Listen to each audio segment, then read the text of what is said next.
जर तुम्ही या गोष्टी करत असाल तर हे तुम्हाला तुमच्या 20s मध्ये गरीब बनवून टाकतील. Number 1, saving money only in bank account instead of learning to invest. Number 2, आपल्या पैशांना मॅनेज करण्यासाठी रँडम वेल्थ मॅनेजरला पैसे देणं, स्वतः फायनान्स शिकण्याऐवजी.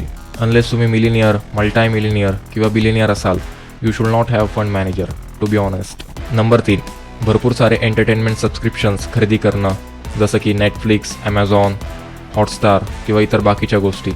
नंबर 4, प्रत्येक वर्षी एक नवीन ब्रँड फोन खरेदी करायचा जस्ट फॉर एस्थेटिक. जेव्हा तुम्ही एका लेवलवर गेलात तर ठीक आहे, जेवढं तुम्ही तुमच्या कन्व्हिनियन्सच्या मागे पळाल तेवढं तुम्हाला सायलेंट टॅक्स पे करावं लागेल.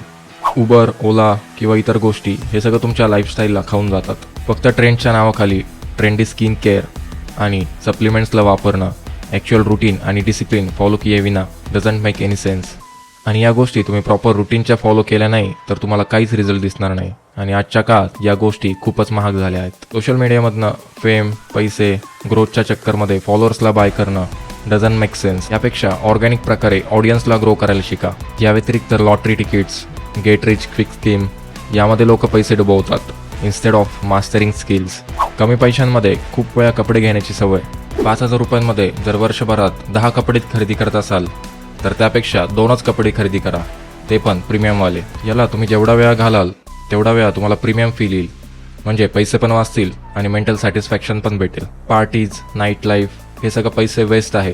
हे तुम्हाला तुमच्या बिल्डिंगमध्ये काहीच मदत करणार नाही. जेव्हा तुम्ही करिअरच्या ग्रोविंग फेजमध्ये आहात तर तेव्हा लोकांचं ऐकून फक्त ट्रॅव्हल करत राहणं just to get some content without building real asset, फक्त ट्रेंड्सच्या मागे पळत राहणं लॉंग टर्म थिंकिंगला सोडून, आणि फायनान्शियल शो ऑफ करणं त्या लोकांना जे केअर पण करत नाही.